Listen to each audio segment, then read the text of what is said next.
We're here at the Animal AgTech Innovation Summit in Dallas, Texas, and this man sitting next to me has been just a pioneer in the industry with 808 Ranch.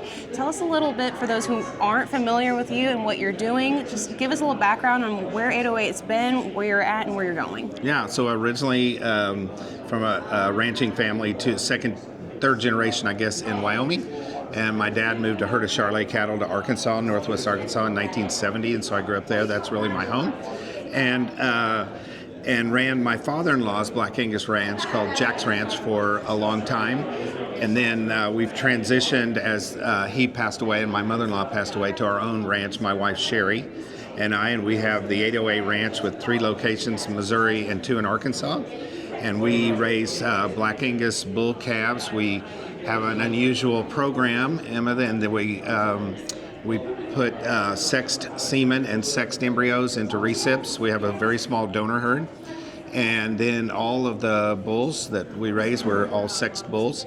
All the bulls that qualify go down to Cameron, Texas to 44 farms, and they are then sold to commercial breeders who hopefully then will sell back to the Walmart supply chain called Prime Pursuits.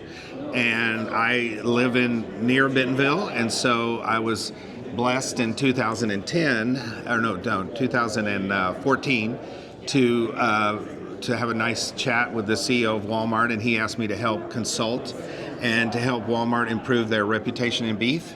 And so I consulted with Walmart and Sam's Club for 11 years, and we launched the Prime Pursuits program and connected them with the folks up in Nebraska that they're built, it's done now, and grand opening was last week, the sustainable beef plant at North Platte.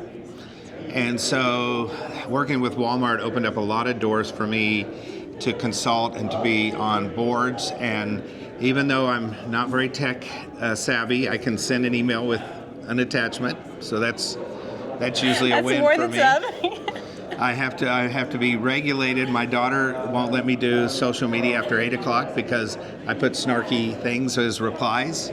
And so I have to be regulated with it, but I know the value of tech. And I also have seen it work. My dad was a really early adopter of artificial insemination in the 50s, and then my father-in-law was president of Walmart, and he introduced satellite connectivity. He actually came up with the idea for the barcode. Really? Yeah, and so he was quite the innovator. And when you're around that, that's kind of what you pick up on. And so I'm always asking my ranch managers to do to sample some tech ideas, and a lot of them don't work, but a lot of them really work well, and they really make us efficient. And so I'm just really glad to be here to learn more about what people are coming up with, the great ideas. That's really exciting. And you said that you have been adopting a lot of these technologies, even though you say you're not tech savvy. And so that's where your dad and your father-in-law, you say that's where your influence came from with adapting and just being open and receptive to things coming down the pipeline? Yeah. I think that hopefully my generation is the last generation that manages ranches from an envelope. I'm really excited about your generation, and I think the future of agriculture is awesome because we finally have what I call the Excel generation. So if you grew up in junior high and high school with Excel, then that's a lot different than growing up in, like when I managed my father-in-law's ranch in the 80s, we had a red book this big and it had all the column, and that's the way we did it. And so it's really hard for some of us to change. And technology is hard. It's not impossible. It's just hard.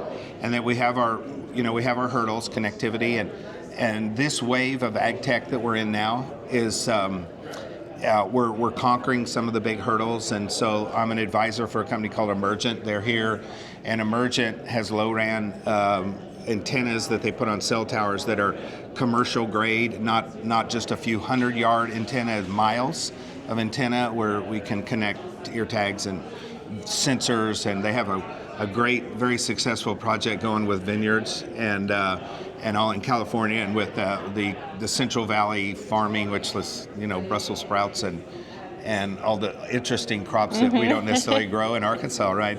And so it's kind of in my DNA. And even though I'm not the best operator, my son-in-law Dan is now working with us at our family office on technology and vetting, And so we're really excited about the future. That's really exciting. I think we're all excited to see what's coming down the road, even just being here, hearing the different ideas and stances on the usage of data and the technology and what's applicable. And so for someone who maybe isn't very keen or used to even just reproductive technologies like IVF and using sexed semen, what would be some advice for them to maybe change their perspective on giving it a go? Yeah, so we're really fortunate as Angus breeders, and we're using technology every day that a lot of us don't think about as technology.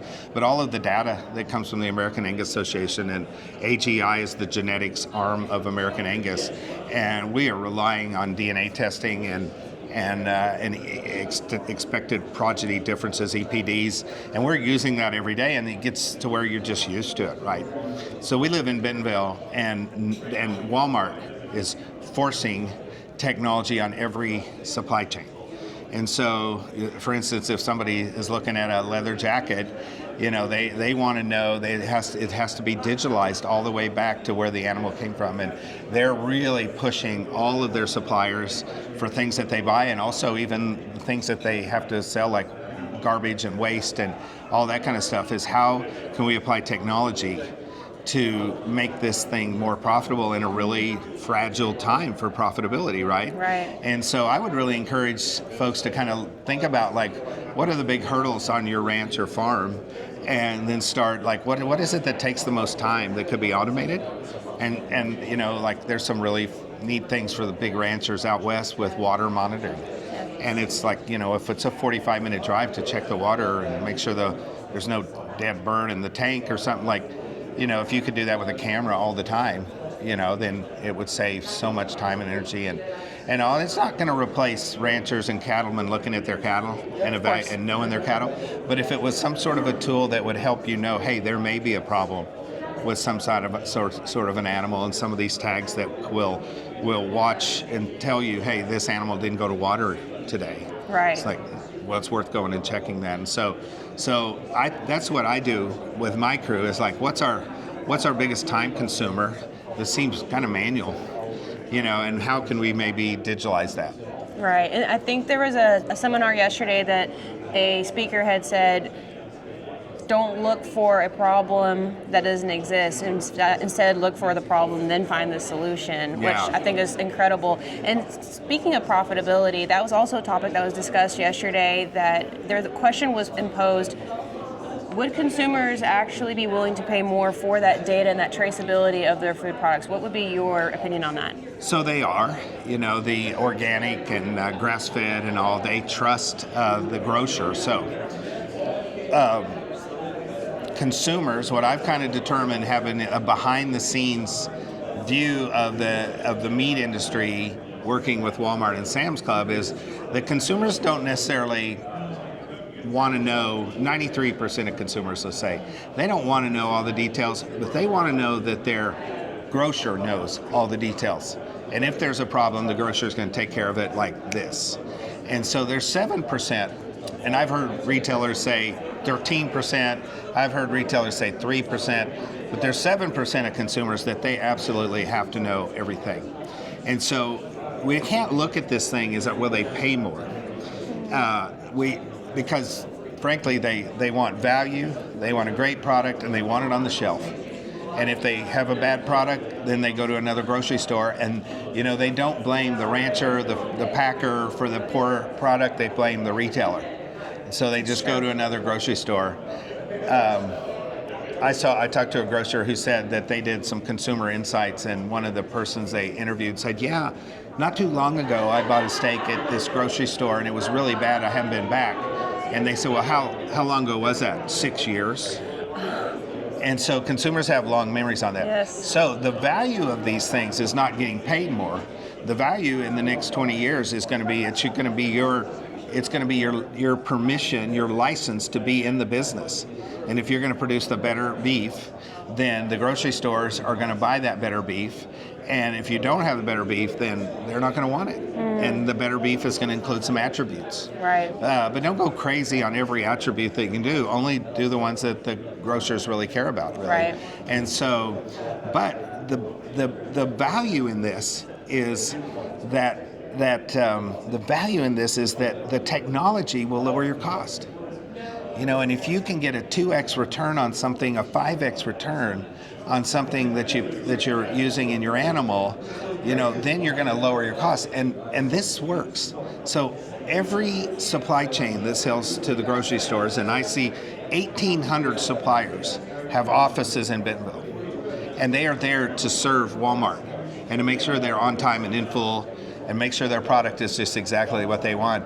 And they are adapting technologies that make things more efficient. And Walmart's not paying them more for sustainable practices.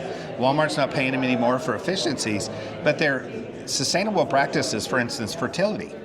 And so there's fertility companies here, genetics companies here, and if you can get, if you use their tools and you can get, half as many open cows as you did 5 years ago, 3 years ago, that more than pays for that technology. Absolutely. Right.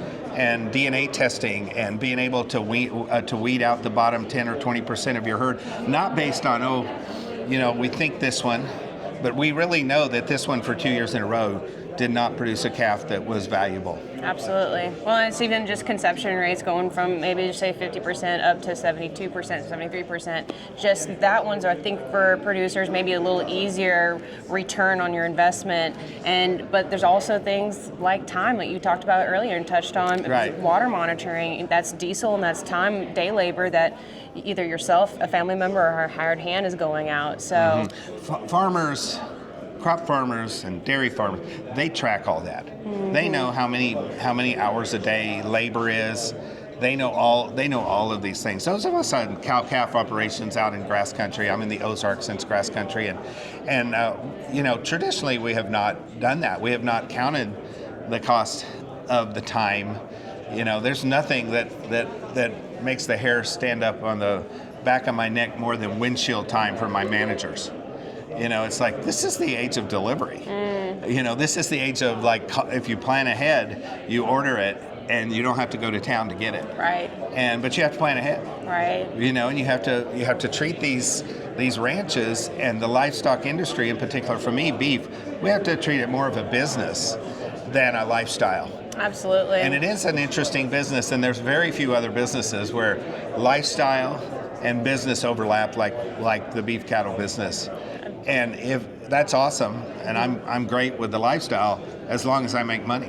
Absolutely. And I can stay in business and justify to my adult kids that I'm not just like having fun, living the cowboy life, that I'm actually building a ranch that is profitable enough to pass on to them and not have it be a burden, but a real opportunity. Right. And you touched on a really great point. I think a lot of times when people see something maybe new, shiny, a new technology, they think it's a miracle drug and that they do it once, maybe with maybe not as much planning and effort. Like, let's just talk about synchronization of cows, whether you're doing AI or you're doing IVF. Those embryo transfers, the time matters. And so I think you touched on a really great point that you can take innovation, but it's only going to get you so far unless you are planning ahead and putting the time that it requires to be successful. Yeah, be patient too. Absolutely, that's a great point. Well, thank you so much for your time. Where can people get a hold of you at 808? Yeah, so the808ranch.com is our website. My supply chain business that I have is called Ranch to Retail with a 2.com. And that business is where we didn't really talk about, but we're working with grocers that don't have the balance sheet maybe of a Walmart, that maybe have 600 stores or 500 stores that really want to investigate the supply chain more. Oh, that's so exciting. We're working with grocery stores, and they're our customer, not the rancher. Very nice. So that's been a really fun project that I've had for about a year. Oh, that's exciting. Yeah. Still a little new. Can't wait to see where it goes. Yeah. Well, thank you for your time. Thank I appreciate you. it.